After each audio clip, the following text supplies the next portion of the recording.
Buonasera e benvenuti al TG Sicilia, le principali notizie di questa edizione. A Siracusa udienza convalida del fermo per i due fratelli che ieri hanno aggredito due vigili urbani ad Augusta, domiciliari per il 46enne con precedenti. Il comandante della polizia locale al nostro TG, nessuno tocchi i vigili. A Palermo un attentato incendiario ha danneggiato una villa confiscata alla mafia ed affidata a un'associazione che si occupa di ragazzi disabili e autistici. L'incendio mette a rischio l'avvio della stagione estiva.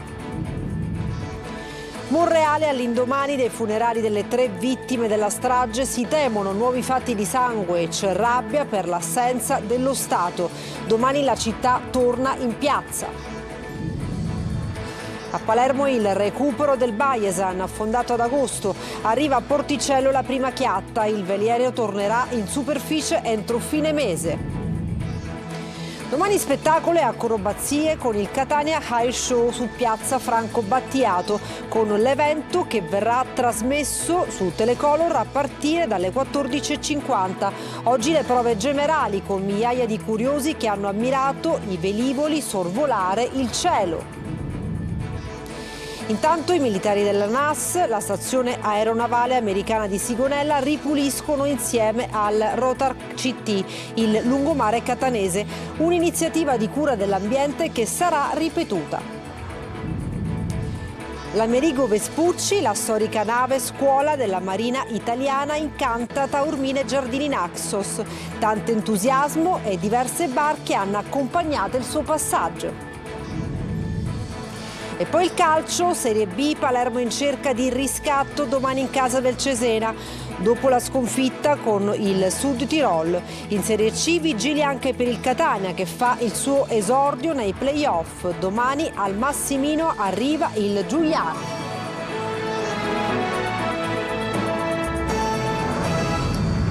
Bentrovati a Siracusa, udienza convalida del fermo per i due fratelli che ieri hanno aggredito due vigili urbani ad Augusta, domiciliari per il 46enne con precedenti. Il comandante della polizia locale al nostro TG, nessuno tocchi i vigili. Francesco Aloi. Arresti domiciliari per il 46enne con precedenti, obbligo di dimora per il 37enne incensurato che la notte dovrà restare a casa. È la novità che riguarda i due fratelli originari di Lentini, protagonisti del venerdì pomeriggio da Far West ad Augusta. Ora sono in attesa del processo. Erano scesi dalla terrazza dove stavano facendo dei lavori con un obiettivo: colpire i due vigili urbani che poco prima avevano multato una signora per avere parcheggiato l'auto in doppia fila. Ormai anche fare una multa diventa un problema.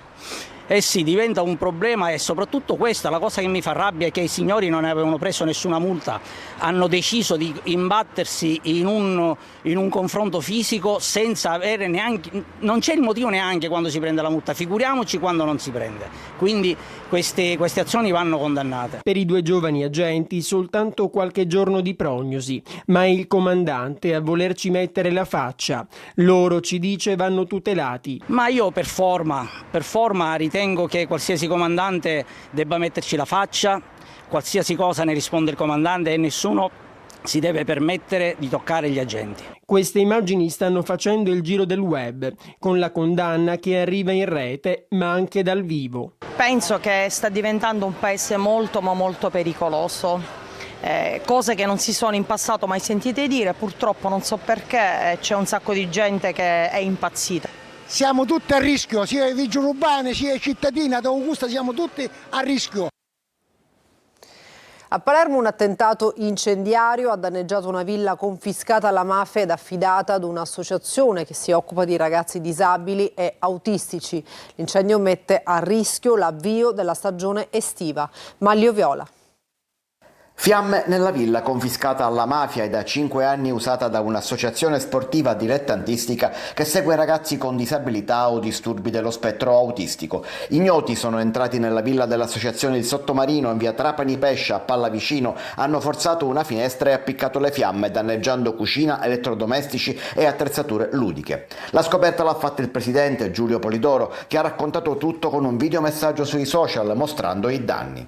È chiaro che noi faremo faremo di tutto, ci sbracceremo per rimettere in piedi la struttura e per ricominciare. Polidoro ha presentato una denuncia alle forze dell'ordine e racconta che l'associazione stava preparando già il tempo d'estate che doveva partire a metà giugno, ma adesso è a rischio. Ieri ho passato un pomeriggio qui con gli agenti della Polizia di Stato e della Scientifica e con i Vigili del Fuoco, che hanno fatto tutti i sopralluoghi, i prelievi e tutto quello che serviva. Loro faranno il loro lavoro, noi continueremo a fare il nostro, innanzitutto la ricostruzione e poi essere sempre vicini ai nostri amici. Il sottomarino non affonda e naviga anche controvento, ha aggiunto in un altro post Polidoro, annunciando una raccolta fondi per ricostruire quel che è stato distrutto, perché la solidarietà è più forte del fuoco, dell'odio e della paura e farà tornare a vivere quel luogo speciale, ha concluso. Paura e sfiducia a Monreale all'indomani dei funerali delle 3 vittime della strage di sabato scorso. Paura di nuovi fatti, di sangue, sfiducia per l'assenza dello Stato. E domani la città torna in piazza. Sentiamo.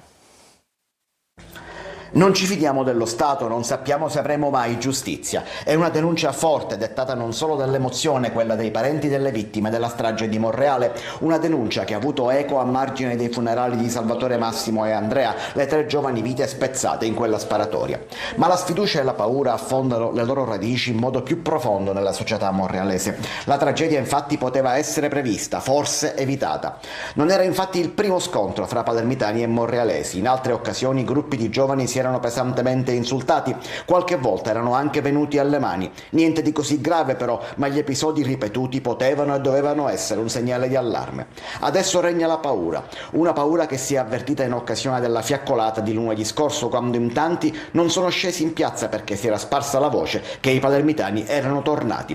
I genitori così hanno tenuto i ragazzi a casa e ora il grido è comune. Dove erano le forze dell'ordine quella sera? Dove erano nelle settimane precedenti quando l'escalation è cominciata?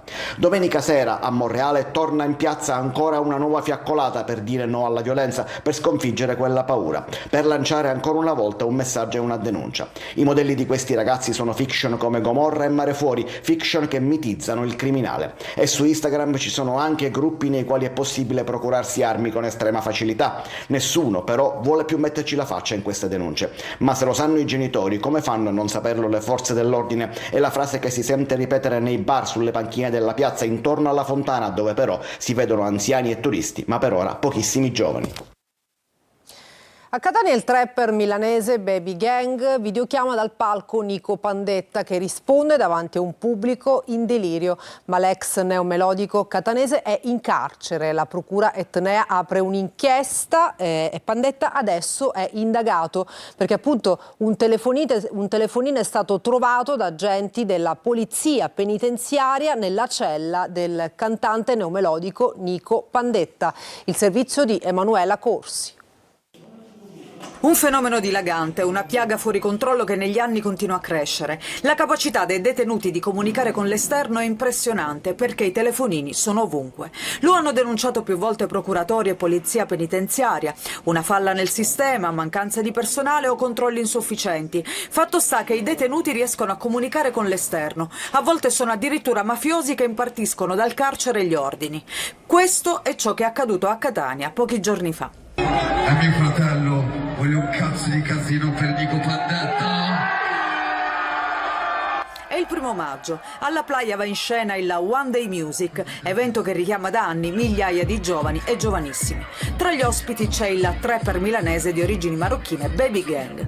Il giovane, prima di esibirsi con il brano italiano, estrae lo smartphone e videochiama Nico Pandetta, che appare con il suo volto davanti al pubblico in delirio. Nulla di strano se Pandetta però non fosse in carcere dal 2022 per spaccio ed evasione. Il trapper milanese e quello catanese, ex neomelodico, sono legati da un'amicizia e da una collaborazione artistica, ma anche dai problemi con la giustizia. Pandetta più volte è finito al centro delle polemiche, non solo per i testi delle sue canzoni, una su tutte dedicata allo zio, il boss Salvatore Turi Cappello al 41 bis, ma anche per aver violato le misure di prevenzione ed essere stato trovato in possesso di un cellulare nonostante la detenzione in carcere. Pochi mesi fa il trapper aveva pubblicato una storia su Instagram, poi cancellata, ma ripresa dai suoi fan. Sul caso indaga la squadra mobile di Catania. Non vi preoccupate perché il disco è quasi pronto. A Miserbianco il GIP ha convalidato l'arresto della donna che ha lanciato dal balcone la figlia di 7 mesi lunedì, i funerali della piccola. E cambiamo argomento. A Palermo il recupero del Baiesan è arrivato a Porticello, la prima chiatta. Il veliero tornerà in superficie entro fine mese. Marco Gullà. È ormai tutto pronto per le operazioni di recupero del veliero Baiesan inghiottito dal mare di Porticello nel corso di una tempesta. Lo scorso agosto anche la gru galleggiante Ebo Life 10 è arrivata al porto di Termini Imerese per recuperare il super yacht. In quella notte di agosto morirono 6 persone, tra cui il magnate e proprietario dell'imbarcazione Mike Lynch. Il mezzo, da 5.695 tonnellate di stazza lorda, è una delle gru marittime più potenti d'Europa. È arrivata in anticipo dopo il passaggio da Rotterdam nei Paesi Bassi, ha completato l'assemblaggio delle attrezzature per il sollevamento pesante e il reclutamento degli esperti di recupero marittimo impegnati nel progetto. E invece è arrivata nel pomeriggio a Porticello la chiatta Ebo Life 2. Si tratta di una struttura galleggiante multiuso con 700 metri quadrati di spazio sul ponte e gru di bordo, con un equipaggio di base accompagnata da un rimorchiatore di supporto italiano. Nelle operazioni di recupero del relitto saranno impegnati sommozzatori esperti, piloti di veicoli subacquei telecomandati e altro personale marittimo specializzato. Il Baiesan dovrebbe tornare in superficie entro fine mese. Nel Ragusano grave incidente stradale sulla circonvallazione di Donna Lucata. Una delle 2 auto coinvolte ha preso fuoco. Il conducente è rimasto incastrato tra le lamiere e morto carbonizzato, nonostante i tempestivi soccorsi. Domani spettacolo e acrobazie con il Catania Air Show su Piazza Franco Battiato, con l'evento che verrà trasmesso su Telecolor a partire dalle 14:50. Oggi le prove generali con migliaia di curiosi che hanno ammirato i velivoli sorvolare il cielo. Simona Mazzone. Sullo sfondo vogliamo presentarvi un'altra iniziativa. Che spettacolo! Impressionante, bellissimo, uno spettacolo, emozione e orgoglio di essere italiana. Tutto pronto per il grande evento Catania Air Show, binomio di spettacolo e innovazione in uno scenario unico, il cielo sopra Piazza Franco Battiato. Nasi all'insù, ma soprattutto telefonini per non perdere nemmeno un istante delle prove del Catania Air Show 2025. Il pubblico gioioso e frizzante anche alle prove generali, in attesa del grande spettacolo di domenica. Spettacolare, emozionante. Veramente un'emozione spettacolare, soprattutto nella nostra città di Catania, ci voleva. Vi piacciono gli aerei? Allora sì, però qualche volta quando salgo in aereo c'è un po' ho paura. Meglio guardarli. Sì. Organizzato dall'Aereo Club di Catania con il patrocinio dell'Aeronautica Militare del Comune, l'appuntamento inaugura ufficialmente la stagione italiana delle manifestazioni aeronautiche. Le prove sono un test perché ci fanno capire meglio i tempi e come evitare i tempi morti. Quanti velivoli si esibiscono? Sono circa 7 display tra elicotteri, aeroplani e poi abbiamo il finale con Demosar e anche aeronautica militare con le frecce tricolori prestigiosissime. L'accesso alla manifestazione è gratuito e riservato esclusivamente ai pedoni. E militari della NAS di Sigonella insieme al Rotaract Club di Catania impegnati a ripulire il lungomare catanese, un messaggio di consapevolezza ambientale che sarà ripetuto nel tempo. Marco Carli. Lungomare ripulito, il tentativo costante di lanciare un messaggio di consapevolezza ambientale. Parte questa volta, e non è la prima, dal Rotaract Club Catania Ovest in collaborazione con altri club della zona e con la stazione aeronavale della Marina USA NAS Sigonella. Con GEMA a garantire l'assistenza logistica. L'attività mira a sensibilizzare la cittadinanza sull'importanza della tutela dei nostri luoghi. Insieme i giovani catanesi e i militari della NAS con mascherina, guanti e scope. Già abbiamo fatto diverse volte per poter lanciare un messaggio di rispetto dell'ambiente marino.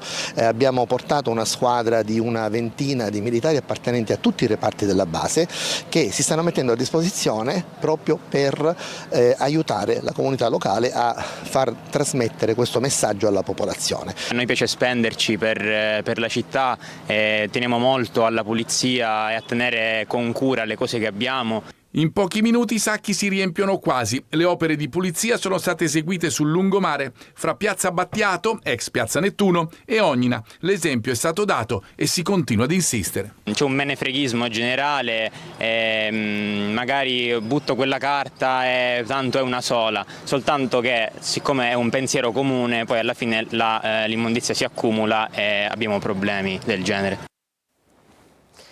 L'Amerigo Vespucci, la storica nave scuola della Marina italiana in transito verso lo Stretto di Messina, incanta Taormina e Giardini Naxos. Francesco Triolo. I 3 alberi inconfondibili e vele bianche che si stagliano verso il cielo. L'Amerigo Vespucci è un vanto italiano, la nave più bella del mondo, è stata ribattezzata e oggi ha solcato le acque siciliane al largo tra Giardini Naxos e Taormina, regalando uno spettacolo unico, e l'occasione di vederla dal vivo è stata colta immediatamente da tanti turisti che in questo ponte quasi estivo di inizio maggio affollano il comprensorio taorminese. Grande è stato l'entusiasmo nella baia di Naxos per il suo passaggio, seguita da vicino da diverse barche e motoscafi che hanno potuto ammirare i suoi 101 metri di lunghezza. È sicuramente un onore per tutti noi, per la mia comunità, avere a Giardini l'Amerigo Vespucci, che rappresenta veramente uno spettacolo meraviglioso, che incanta sempre e ci fa riflettere su quelle che sono le possibilità italiane nel campo della Marina Militare. Quasi una sfilata quella della storica nave scuola nell'ambito del Tour Mediterraneo 2025, un itinerario simbolico e celebrativo che tocca alcuni tra i porti più affascinanti, con l'obiettivo della missione di formare i giovani allievi ufficiali della Marina e consolidare il legame tra la nave e i territori costieri italiani e stranieri, celebrando la bellezza del patrimonio marittimo e culturale del Mediterraneo. Sino al 6 maggio la Vespucci sarà a Reggio Calabria, quindi farà tappa a Palermo dal 7 all'11 maggio per poi proseguire verso Napoli, Cagliari e Gaeta sino a Livorno e Genova. A Taormina rimangono invece i tanti turisti che hanno scelto la Sicilia, 93% il tasso di occupazione delle camere nel comprensorio grazie anche alle bellissime giornate degli ultimi giorni. A Taormina già pronte le spiagge e caldo estivo in Sicilia che è previsto sino a lunedì. Musica d'autore, grande emozione al Teatro Pirandello di Agrigento con Tricarico, protagonista della data 0 del Light Blue Festival, in scena lo spettacolo che celebra i suoi 25 anni di carriera. Davide Sardo. È bastato un pianoforte, qualche parola sussurrata e l'anima nuda di un artista per incantare il pubblico del Teatro Pirandello di Agrigento. Tricarico ha scelto proprio la città dei templi per la data 0 del Light Blue Festival. La rassegna musicale promossa dall'omonima associazione è attesa a Realmonte dall'1 al 3 agosto con la sua 4ª edizione. Con Buonasera, io sono Tricarico, spettacolo diretto da Franco Godi, il cantautore milanese, reduce dal premio Tenco e dal palco di Sanremo, ha celebrato 25 anni di carriera riportando al centro l'autenticità della musica d'autore e il suo brano d'esordio Io sono Francesco. Brilla, scintilla, brilla in fondo al mare, venite bambini. Sul palco ha proposto anche alcuni dei brani più significativi del suo vasto repertorio, regalando al pubblico un viaggio emozionante tra musica, parole e memoria. Ad aprire la serata, l'eleganza sonora dell'artista francese Dewey.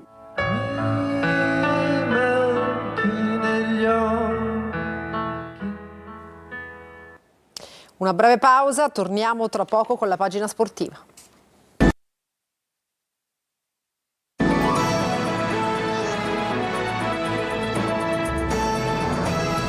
Bentornati, adesso il calcio è nuovamente vigilia di match per il Palermo che domani sfiderà il Cesena al Manuzzi. Pesa ancora la sconfitta interna con il Sud Tirol. Marco Gullà.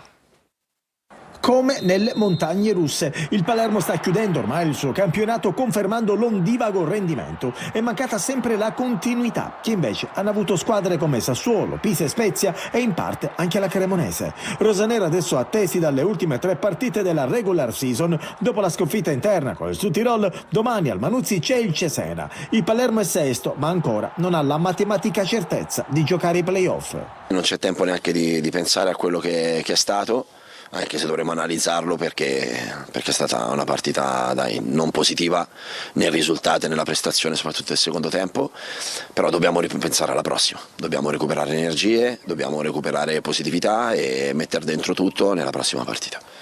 Dionisi sta pensando ad alcune novità in vista della sfida con il Cesena. L'obiettivo è apportare qualche modifica per ridare energia a una squadra apparsa in affanno nella ripresa con il Sud Tirol. Verre si candida per una maglia da titolare, potrebbe esserci spazio anche per Anocchia. Ceccaroni ha un problema alla spalla destra, potrebbe giocare Nicolau. E domani al Massimino arriva il Giuliano. Toscano chiede come sempre concentrazione massima e si affida all'11 collaudato delle ultime partite. Marco Carli. Le sicurezze che provengono dalle ultime uscite e dalle formazioni messe in campo, ma anche le sicurezze che derivano dalle alternative. Pensiamo a Dal Monte, autore dell'assist per Inglese a Potenza, o Sturaro che ha salvato sul tiro di Berrengia. Quelle alternative che fino a 2 mesi fa al Catania non c'erano e che adesso ci sono nel momento migliore della stagione. In avvio di play-off con il Giuliano in casa, 2 risultati su 3 da sfruttare contando sulla stessa concentrazione. Dobbiamo continuare sulla strada che abbiamo intrapreso, che ci ha portato a fare tante vittorie, a fare tante prestazioni convincenti,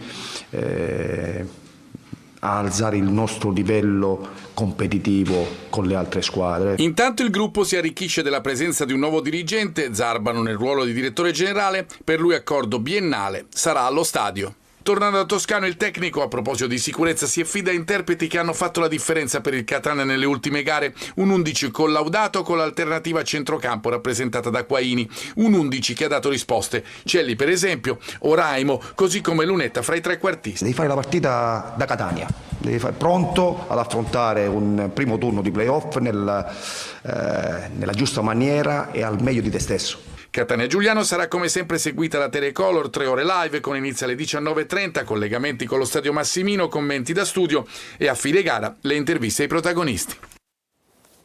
E adesso una pausa, tra poco altri aggiornamenti.